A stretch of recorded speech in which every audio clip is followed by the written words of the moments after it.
제가 또 두 번째로 추천해드릴 영상을 하나 말씀을 드리는데요.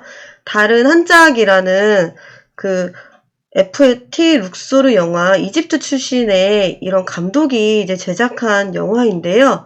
여기에서 보면은 그 신발 한 짝을 잃어버리는 친구, 기차를 타면서 신발 한 짝을 떨어뜨리게 되는데요. 기차는 이미 출발했고 신발 한 짝만 있으면 사실 의미가 없잖아요. 그래서 그 출발하는 기차 안에서 그 다른 밖에 있는 여기 지금 그림에 보시는 이 꼬마 친구에게 신발을 던집니다. 이런 것처럼 그런 어떤 장애와 비장애를 구분을 넘어서 시민 모두에게 서로 적응해 나갈 수 있는 그런 시간이 필요하고, 사회적 그 약자에 대한 배려가 아닌 그런 사회적 차이에 대한 고려가 필요하다는 생각이 들어요. 그래서 이 영상을 시간이 나시면 또 추천을 해드리고 싶은 영상입니다.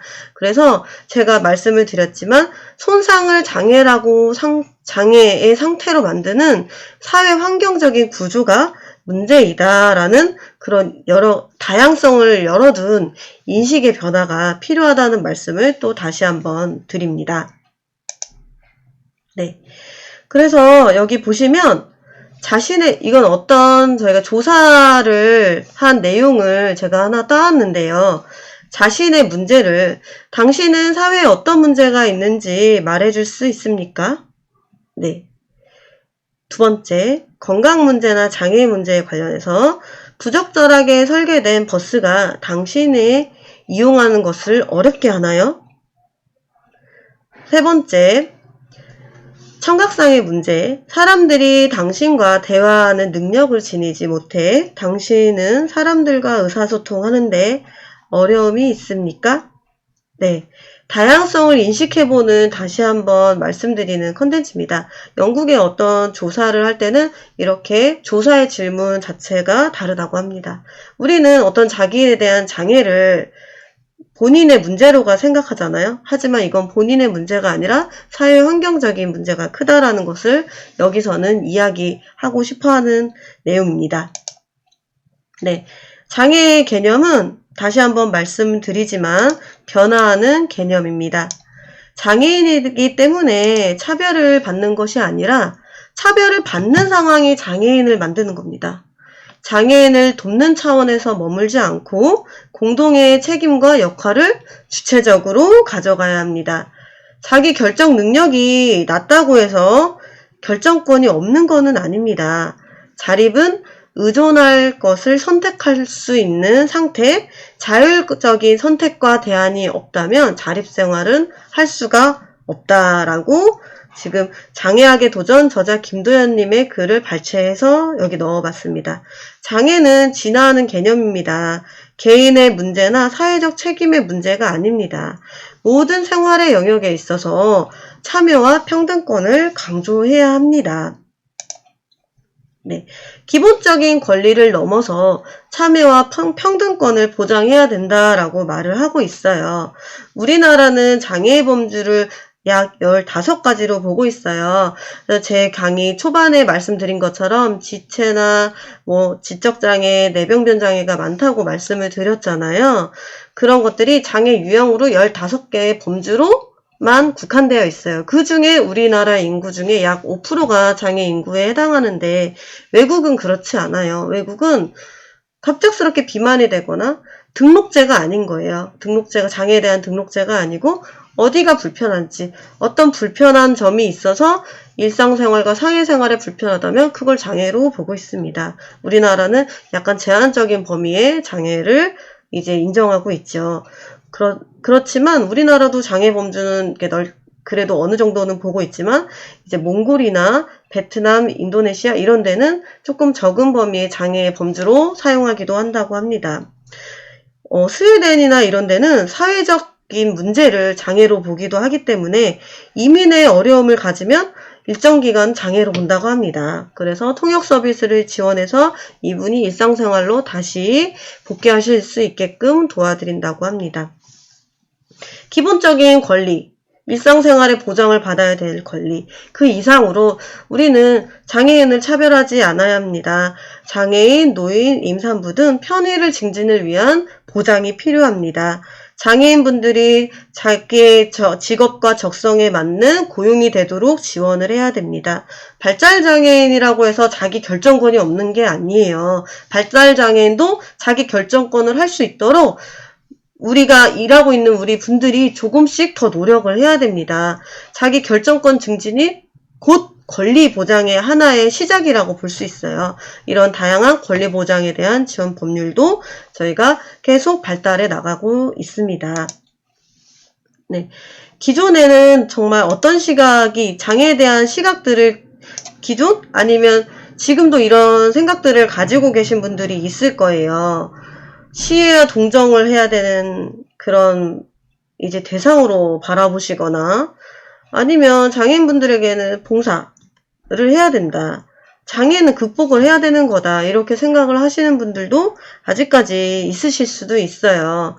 이런 어떤 장애에 대한 부정적인 시각이나 시혜를 받아야 되는 어떤 장애인분들은 무조건 받아야 된다는 이 대상으로 생각하시는 이런 경향은 인권교육의 그런 감수성에 대한 이제 질을 크게 떨어뜨리는 영향을 작용합니다. 안타깝게도 우리가 이런 장애에 대해 생각을 해볼 때 오랫동안 지속된 부정적인 인식은 특히 미디어, 광고나 언어의 영향에서 크게 영향을 받아왔습니다. 장애는 극복해야 하는 것도 아니고 장애는 앓고 있는 것도 아닙니다. 장애는 불쌍한 것도 아니고 장애인은 무조건 도와줘야 하는 것도 아닙니다. 잘 알고 있지만 우리가 접하는 많은 정보들이 이런 정보로 구성이 되어 있고 우리가 만나는 많은 지역의 주민들도 이러한 유의 내용에 노출이 되어 있다는 것을 여러분들이 알으셨으면 좋겠습니다. 그래서 우리는 이런 생각들을 조금씩 바꿔나가야겠지요. 네, 미디어 리터리시라고 하는데요. 이거는 제가 이 교육하는 내용 말고도 다른 분들도 정말 많이 이야기하세요. 다른 교육에서도 인권교육이라든지 이런 교육에서도 이 이야기를 정말 많이 합니다. 왜냐하면 지금은 정보가 적은 시대가 아니에요. 정말 무궁무진한 정보의 생활 속에서 내 지금 스마트폰으로도 다양한 정보가 지금도 들어오고 있잖아요. 그쵸? 쉽게 정보를 파악할 수 있고. 하지만 이러한 정보들이 내용이 어떤가요? 내가 계속 부정적인 내용만 보게 되면 계속 부정적으로 생각하게 될 거 아니에요?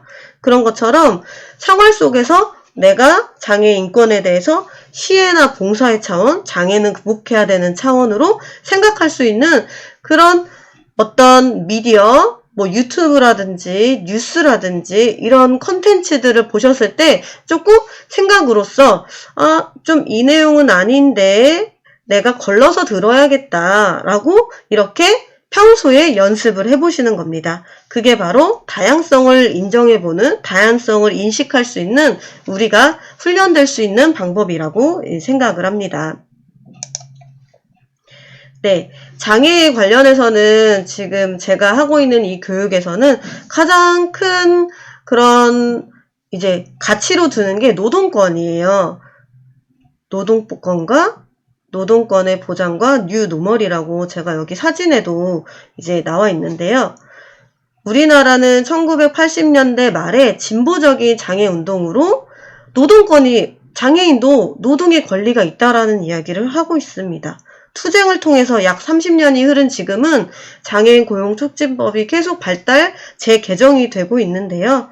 노동은 상품이 아니고 권리인 거예요. 나에게 적절한 일자리가 있어 나는 노동을 하고 싶다 이겁니다. 일자리 매우 중요하지요. 이건 하나의 권리라고 이 장애인분들은 이야기하고 있습니다. 근데 이거는 정말 중요한 내용이에요. 네, 그렇기 때문에 최근에는 점점 바뀌고 있어요.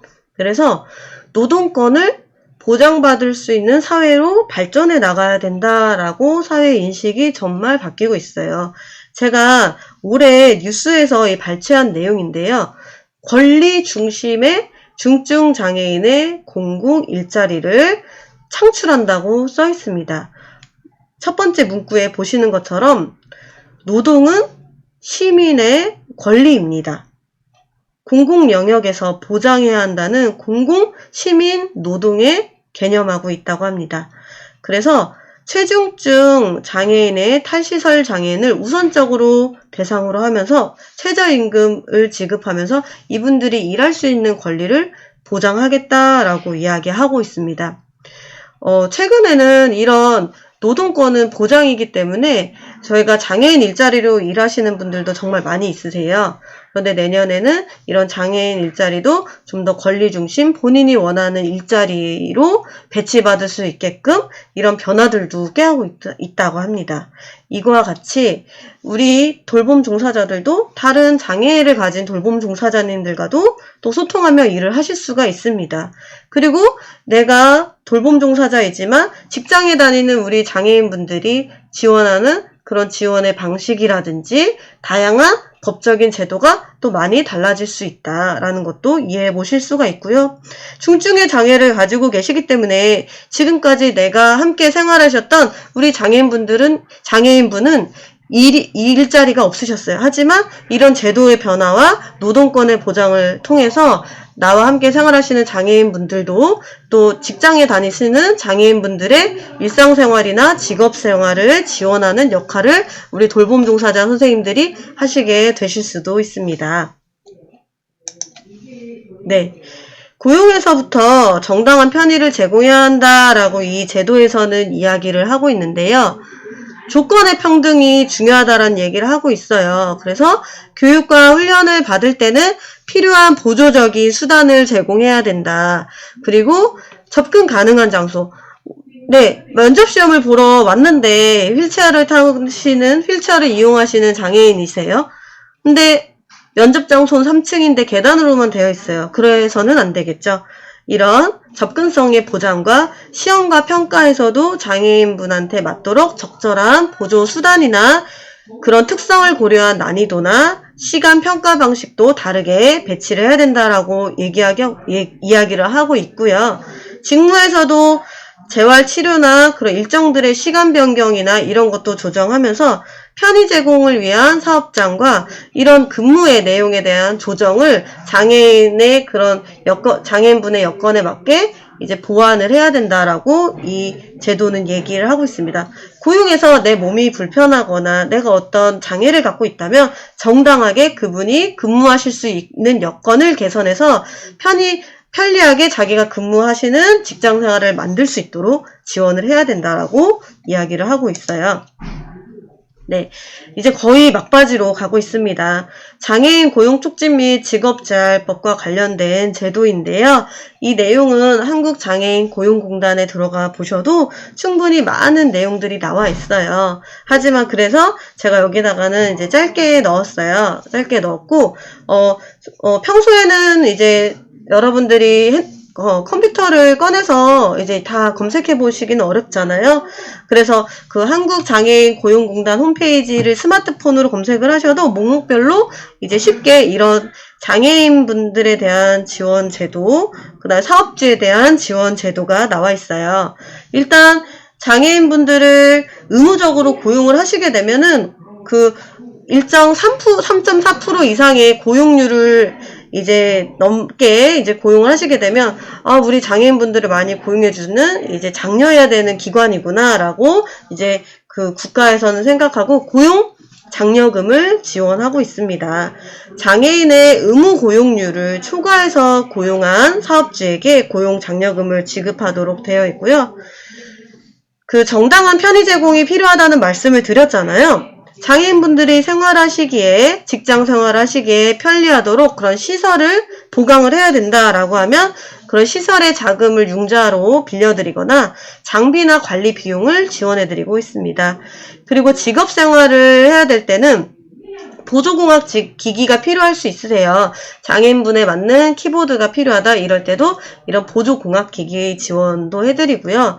장애인 일정 부분의 장애인분들이 근무하시는 있고 장애인 표준 사업장으로 인증된 기관이 되게 되시면은 이런 장애인 고용법에 따라서 뭐 시설의 구입, 수리, 개선 비용 등을 지원을 받으실 수 있다고 합니다.